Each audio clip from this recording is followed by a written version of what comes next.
West Bengal বিধানসভার বিজেপির আগুয়ান শুভেন্দু অধিকারী চেতানরে সারদা ঘোটালা বাবদে টিএমসির স্পোক পার্सन कुणाल घोष लेखिदाय जे सारदा चिट फंड घटन अमलिया को एरेस्ट लेखतिकाना और नवा मामला सेंट्रल एजेंसीज को चेदा शुभेन्दु अधिकारी बांको कुलिकुप लेतिकाना और घोष लेखिदाय जे सारदारे फाइनेंशियल बेनिफिट्स हाता नितुमते शुभेन्दु अधिकारिया नितुम हो सेलत में आकादा।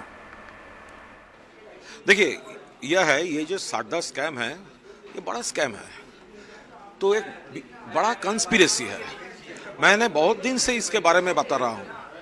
तो ऐसा हुआ है, दो एक आदमी को स्केपगोट करके बहुत सारे original conspirators they are trying to hide themselves. ये शुभेन्दु अधिकारी जो है वो भाजपा में गया है ओनली टू प्रोटेक्ट हिमसेल्फ।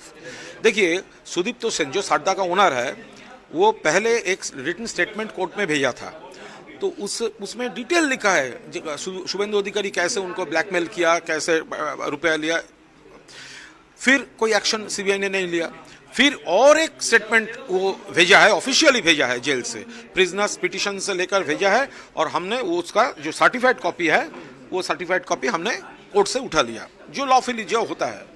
तो आज ऐसा है, सारदा का एक रूटीन केस था, तो उनका अपीयरेंस था सुदीप्तो सेन का, तो मीडिया लोगों ने पूछा जो ये सेकंड खत में क्या है स्टेटमेंट में, तो उन्होंने बता दिया शुभेन्दु अधिकारी हमको ब्लैकमेल किया, बहुत सारा रुपया लिया। तो हमारा जो डिमांड है जो सीबीआई को, आप लोग तृणमूल के बारे में इतना एक्टिव हो, शुभेन्दु अधिकारी वो भाजपा में नाम लिखा कर हम उसको प्रोटेक्ट कर रहे हैं, तो सीबीआई को तुरंत शुभेन्दु अधिकारी को कस्टडी में लेना चाहिए। शुभेन्दु अधिकारी मस्ट बी अरेस्टेड immediately।